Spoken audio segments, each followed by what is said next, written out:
नमस्ते प्रणाम। हम आप लोग के बीच जो गीत लेके हाजिर बनी। अच्छा लगी तो लाइक और कमेंट और शेयर जरूर करब और कमेंट में बताइब कि हमार जो गीत आप लोग के कैसन लागल। पापा के दुआरा पर फूलावा फूलाला हो लाल फूलावा फूलाला हो लाल ताही तर सुंदर बेटी के सिया संवारे हो लाल ताही तर सुंदर बेटी के सिया संवारे हो लाल ताही तर सुंदर बेटी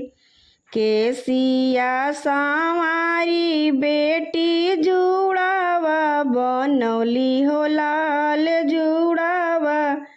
बनौली हो लाल जुड़ावा बनाई बेटी पापा आगे गैली हो लाल जुड़ावा बनाई बेटी गाजरा लगवली हो लाल जुड़ावा बनाई बेटी गाजरा लगवली हो लाल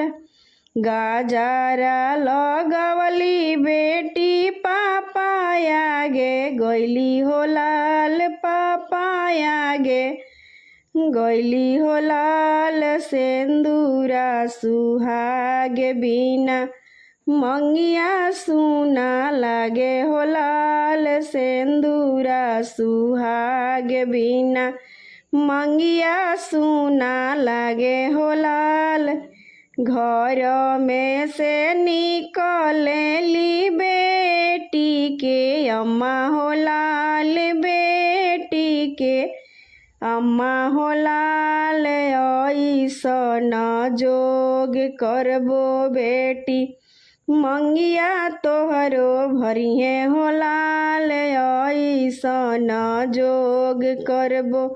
मंगिया तोहरो भरिहे हो लाल ऐसन जोग करबो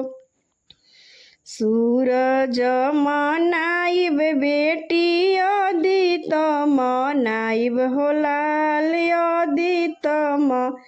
नाइब हो लाल आंसो के लगनिया बेटी मंगिया भरी जइहे हो लाल आंसो के लगनिया बेटी मंगिया भरी जइहे हो लाल आंसो के लगनिया बेटी आंसो के लगनिया बेटी जइबू ससुरवा हो लाल आंसो के लगनिया बेटी जइबू ससुरवा हो लाल सुना होई है अंगना सुना होई है दुअरवा हो लाल सुना होई है अम्मा के तोहरो गोदिया हो लाल सुना होई है अम्मा के तोहरो गोदिया हो लाल सुना होई है तोहरो अम्मा के गोदिया हो लाल।